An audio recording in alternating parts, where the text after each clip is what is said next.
Datangnya bukan benturan antar planet, bukan dan juga bukan meledaknya satu bintang yang disebut dengan supernova itu.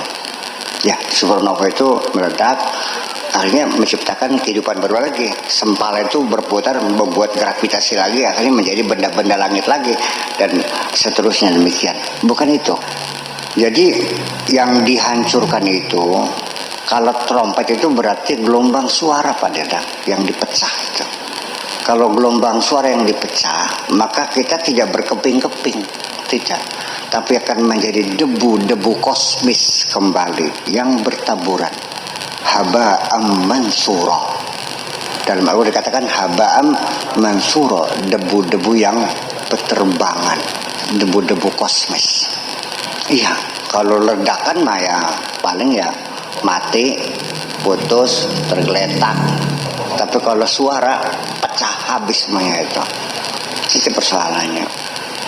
Dikatakan dalam surat Yasin juga bahwa kiamat kapan datangnya? Wa ma yanzuruna illa sayhatan wahidah. Enggak usah nunggu lama lah kiamatnya. Tunggu saja dengan satu jeritan saja.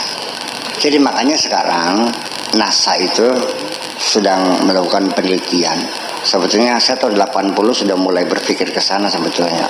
Tapi yang tidak punya laboratorium untuk fisika partikelnya ya jadi dia hipotek ngayal begini. Iya, bahwa top secret project itu salah satu itu weapons ya, supersonic weapons, gelombang suara yang dimainkan. Karena mereka juga menemukan di kitab Injil itu bahwa Yehova itu membuat trompet besar, begitu ditiupkan dinding Jericho itu tumbang, dam hancur. Nah, itu dari situ mereka meneliti bahwa nanti senjata pamungkas mah bukan nuklir lagi, tapi gelombang suara. Gelombang suara itu titik fokus di tengah sasaran fokus keren. Kalau rudal mah masih ada meleset. Cina aja eksperimen rudalnya itu 1000 km itu melesetnya 100 meter. Kalau gelombang suara pas di titik itu sendiri. Ya. Teori Al-Quran mengatakan bahwa seperti itu. Iya kan? Dalam alam semesta juga sama. Ini subastawa ila samai wa hiya dukhanun wa qala laha walil ardi tiya taw'an au karha. Bahwa setelah Allah merampungkan langit dan bumi yang tadinya berupa kabut, ini kan teori nebula ya. Teori nebula itu bahwa alam semesternya berupa kabut, gas lah kalau kita. Nah, nanti gas dalam ilmu astronomi, ilmu kosmologi itu bukan berarti gas mulia, bukan. Artinya ya termasuk panas, termasuk radiasi, termasuk gelombang ya, termasuk gas dan es juga masuk gas ya. Dalam kelompok gas ini istilah, makanya istilah juga berbeda-beda. Saya nggak tahu kenapa teori nebula ini hilang. Yang muncul adalah teori Big Bang ya, the Big Bang, dentuman besar itu al-infijarul azim. Persoalannya karena kalau dalam Al-Quran itu teorinya seperti ya, Tuhan kan kabut, berarti seperti teori nebula. Persoalannya karena yang punya gagasan teori nebula ini tidak mampu menjelaskan bagaimana proses kejadian metal-metal, benda-benda padat yang ada di bumi ini yang berasal dari kabut. Itu saja karena mereka tidak mampu menjelaskan. Tapi kalau Big Bang itu didukung soalnya, jadi sehingga sampai meyakinkan. Lalu apakah nebula itu sendiri juga masih akan muncul lagi nanti? Saya kira juga menunggu waktu lah bagi saya. Sebab pertama orang yang mencetuskan hipotesis nebula itu adalah Emanuel Swedenborg. Itu pada tahun 1734-an. Kemudian didukung oleh Immanuel Kant 1790-1739. Adapun yang Pak Eman bilang kemarin itu Laplace itu tidak menyempurnakan teori Immanuel Swedenborg, tapi dia buat hipotesis tersendiri secara terpisah sebetulnya. Laplace itu Pierre Marquis de Laplace Itu pada 1796 sekitar segitu. Itu karena tidak bisa menafsirkan bagaimana terjadinya materi-materi benda langit ini sebetulnya. Perlu diuji coba gitu. Tapi Big Bang itu sudah sangat kokoh sekali sekarang ini. Tapi boleh saja bahwa mungkin saja wahyu Tuhan itu awan Oort ya, awan Oort. Iya kan, awan yang ada di bagian luar Neptunus. Itu termasuk Pluto juga di bagian luar Neptunus, dan di sebelah bagian luar Neptunus itu masih banyak benda-benda langit yang sampai sekarang belum terdeteksi ya, karena orbitnya yang susah untuk ditangkap gitu. Saya kira mungkin begitu. Ini kita lagi cerita bolak-balik bahwa ketiadaanmu, bahwa kamu itu nggak ada. Iya, kamu itu nggak ada.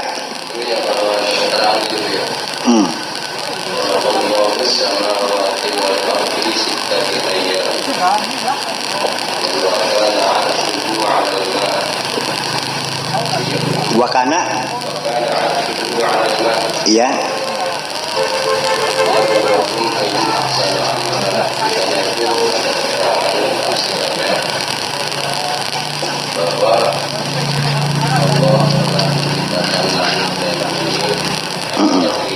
Kemudian bahwa setelah itu Allah menciptakan aras, dan aras itu berkeringat, maka dari situlah jadilah air dan terang itu. Nah, kemudian air itu menguap, maka uapnya itu jadi langit, bukan. Nah, kemudian mengindah, jadi untuk sahabat itu Allah menjadikan bumi. Begini, visit tadi ayam 6 hari. Satu harinya Allah sama dengan 50.000 tahun yang kamu hitung. Miqdaru khamsina alfi sanatin mimma ta'udun. Berarti 50.000 kali 6 hari sih. Sama dengan berapa tuh? 300.000 tahun. Nah, ketika 300.000 tahun, ini dugaan kita bukan terjadinya alam semesta, tapi terjadinya tata surya ini. Kita relatif lebih muda usianya. Itu pun terjadi tata surya ini, teorinya tata surya itu sendiri, ada yang teori kondensasi, ada teori bintang ganda, ya. Jadi teorinya itu dua bintang yang sama besarnya kan gitu, saling tarik menarik gravitasinya, akhirnya memberikan tonjolan-tonjolan, dia lepas daripada bintang itu, akhirnya dia berotasi sendiri menjadi ikutan, dan itu banyak sekali teorinya. Nah, 600 tahun itulah satu hal yang sangat dimungkinkan usia matahari kita ini, ya kan begitu.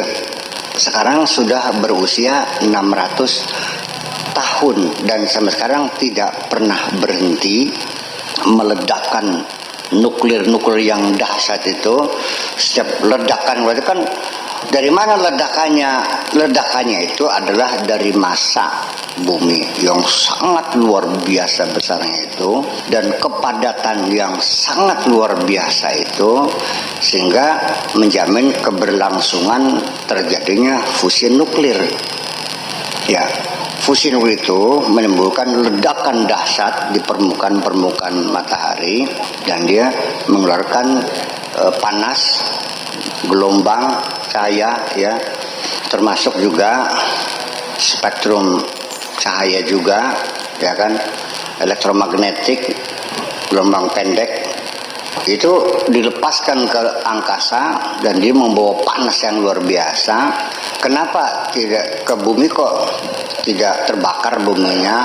Ya itulah kekuasaan Allah, karena dilapis oleh ozon dan atmosfer itu, ya, disaring dengan atmosfer yang tembus. Dan lapisan ozon sekarang Kambad itu sudah robek karena ulah manusia juga sebenarnya. Maka kalau saya dibiarkan kita membuang gas yang sembarangan di sini, ya akan mempercepat kiamat juga barangkali. Apapun kita menafsir Al-Quran, katakan sajalah penafsiran sementara. Jangan sampai kita terjebak nantinya. Dengan teman ilmu kok sejen, masa mau nyalakan Quran? Jadi saya kira mungkin itu maksudnya fisik ayam itu adalah sebanyak 300.000 tahun, yaitu sejak bumi kita ini mendingin lah. Ya, ledakan besar dari bintang kita, bintang matahari ini, lalu menghasilkan materi-materi debu-debu kosmis dan kemudian bergulung-gulung, ya, akhirnya mengkristal dan menjadi planet-planet ini dan masih panas, ya, dan disitulah lalu menjadi dingin, ya. Dan yang anehnya di antara planet yang ada itu hanya bumi sajalah yang layak dihuni oleh makhluk hidup. Sementara Merkurius apa lagi sangat dekat matahari, Venus apa lagi, Mars tidak ada angin, tidak ada air, anginnya aja nggak ada. Jadi ketika ditangkap, ya, mengirimkan sinyal sana, terjadi di Mars itu tidak ada suara desah, nggak ada langkah-ngak, beku. Kenapa? Nggak ada angin. Itu. Jadi kebesaran Allah itu makanya jadi kenapa tafsir-tafsir yang ada itu selalu ya salah singgah, ya, keliru aja lah, ya, menafsirkan ayat-ayat kauniyah, ayat-ayat kosmologi ini, ya harus kita maklumi karena pada waktu itu belum didukung dengan temuan-temuan teknologi, belum ada pengetahuan, yang ada itu masih campur dengan mitologi, dengan mitos-mitos. Iya, seringnya menjadi kantong. Bakal awan itu kenapa nih melihat? Iya, karena bumi disangkan yang banteng kan nunggang iwak kan yang banyu, jadi baskom. Ya itu, ya.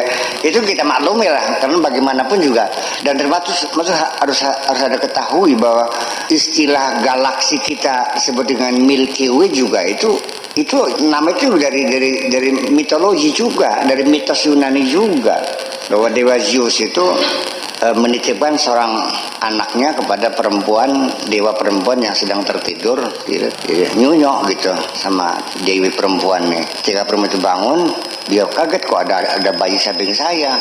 Akhirnya dilepas, dia nggak mau, dipaksa, akhirnya susunya tuh menyemburkan Milky Way, artinya semburan susu. Makanya itu semburan susu, si anak itu dilemparkan ke bumi, maka dialah jadi manusia yang abadi, ya kan, di bumi ini. Dan akhirnya seperti susu mencurat, itu kan Milky Way itu seperti susu mencurat, itu kan mitos sebenarnya. Ya, tapi nggak ada masalah bagi saya, kan menelusuri ilmu itu dari awal sampai akhir ini. Jadi jangan sepengah, jadi perlu ada pengantar sejarah sendiri. Jadi orang belajar kosmologi kalau tidak didukung dengan sejarahnya ya susah juga. Matematika kalau nggak belajar matematika nggak tahu, kurang mendalam artinya.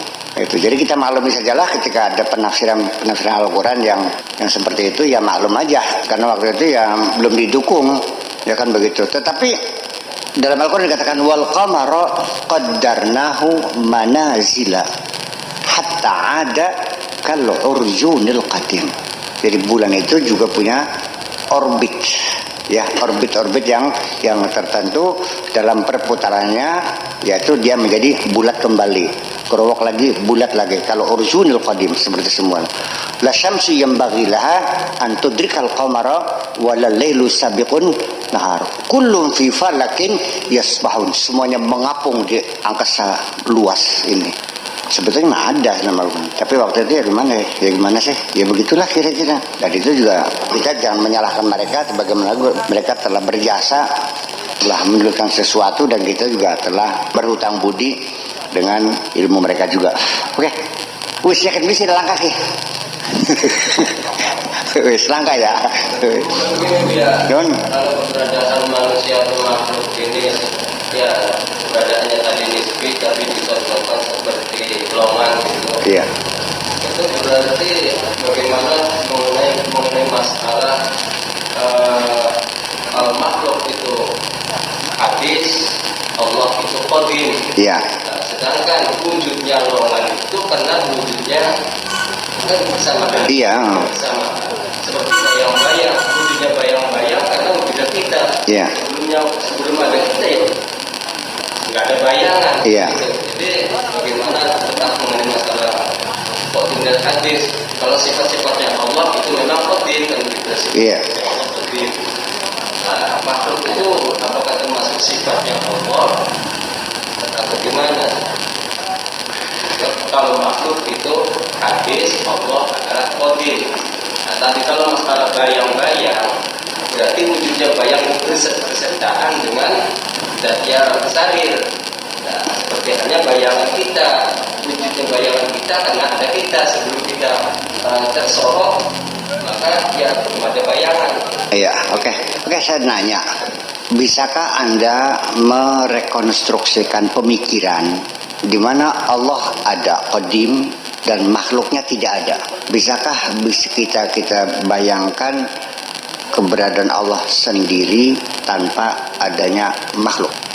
Dan nanti setelah alam ini dimusnahkan oleh Allah, lalu tinggallah Allah sendirian, baka kan gitu, Allah sendirian. Ini kan sering saya pertanyakan nih, Abdurrahman juga udah paham. Setelah langit, bumi, galaksi hancur semua dan menjadi debu kosmis lagi, dan debu ini hilang, mau jadi gas semuanya habis. Lalu orang yang jahat masuk ke neraka, orang yang baik masuk surga, yang neraka menjerit-jerit selamanya, yang surga tertawa terbahak-bahak selamanya. Dan setelah itu Gusti Allah manjun tuh kan nonton wong gemuyu selawas-lawas ya. Tuh Gusti Allah nonton wong jerit-jerit aduh terus selama-lamanya.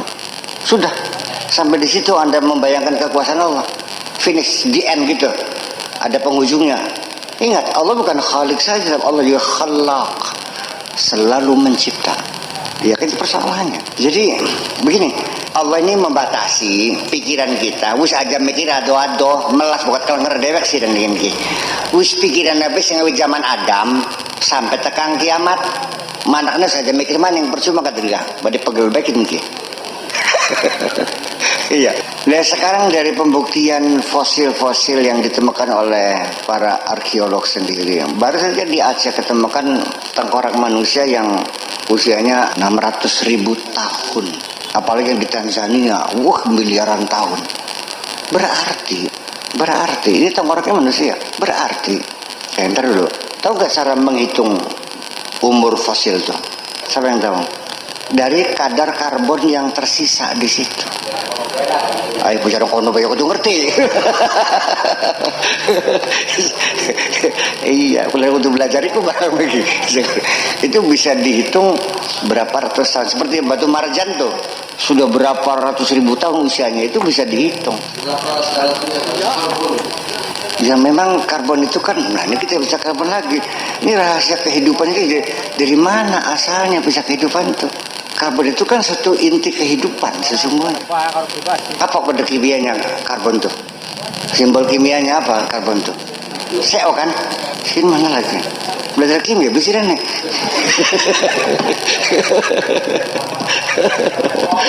Non. Terus tabel periodiknya nomor berapa? Nomor atomnya. Ya harus tahu, kalau nggak tahu gimana ngomongnya sih, gimana lagi? Kita cerita makanan ini. Non. Ya udah nih.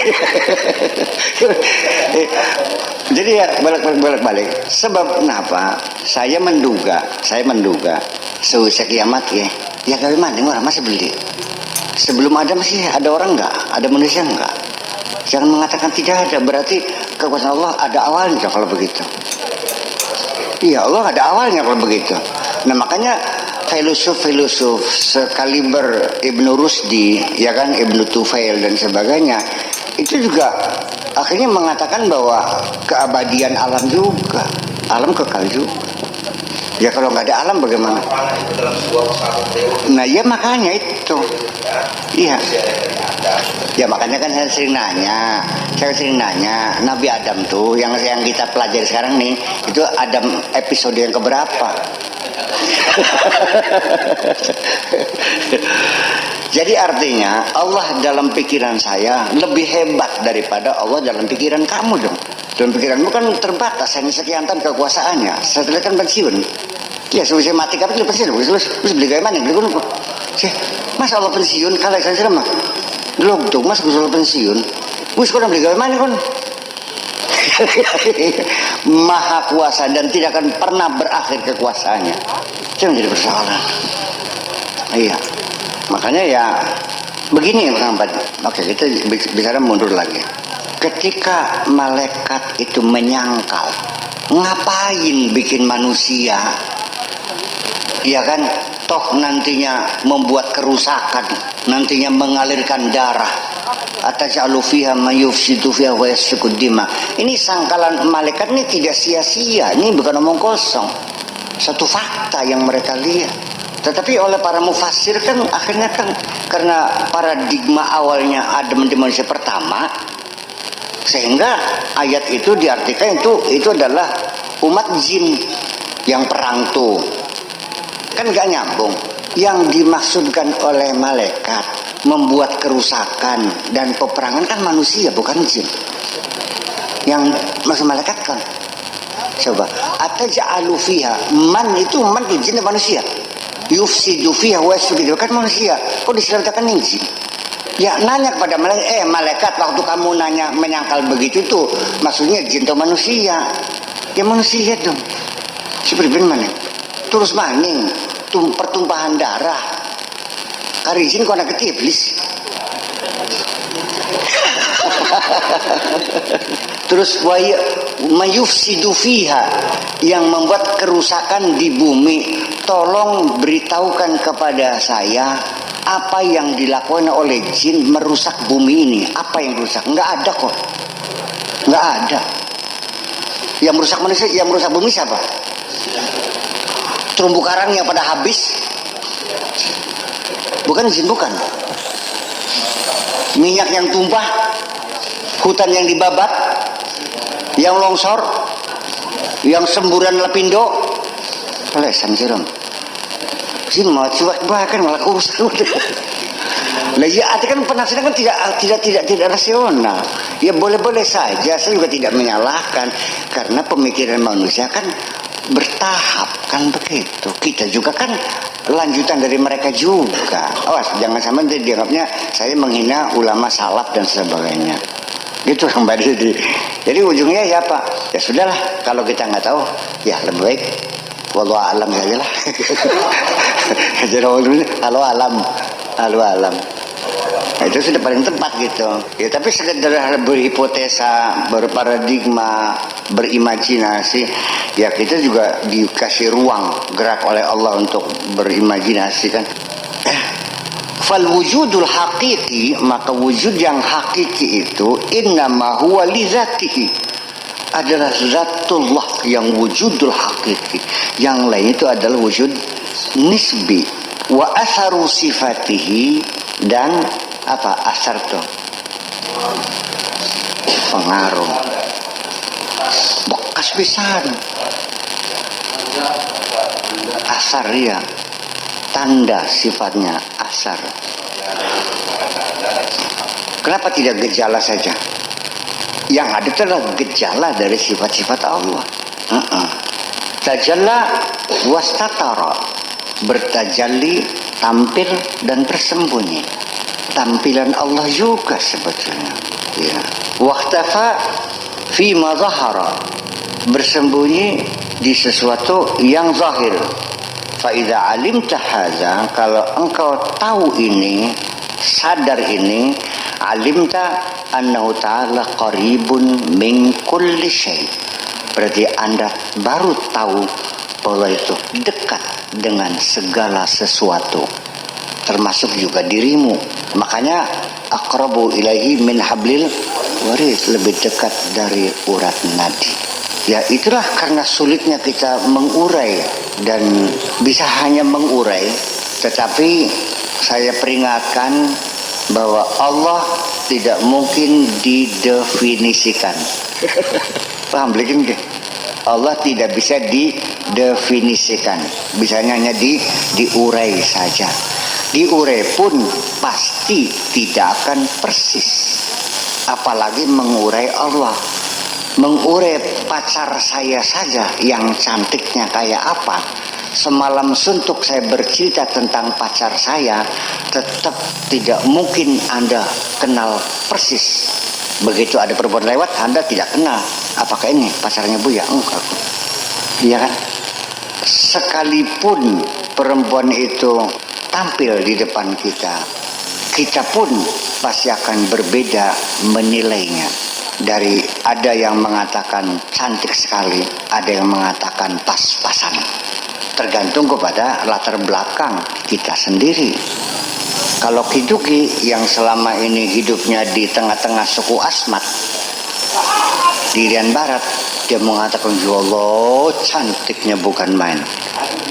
Tapi saya yang sudah lama tinggal di Lebanon, ya biasa baik. Ya. Jadi artinya penilaian orang itu sangat ditentukan oleh pengalaman pribadi masing-masing. Ya kan? Menilai ilmu seseorang itu sesuai dengan keilmuan yang dimilikinya. Seorang yang ahli fisika bisa menilai siapa yang ahli fisika dan siapa yang tidak. Paham lagi nih? Orang yang ahli sejarah lah yang bisa menilai siapa orang yang ahli sejarah. Orang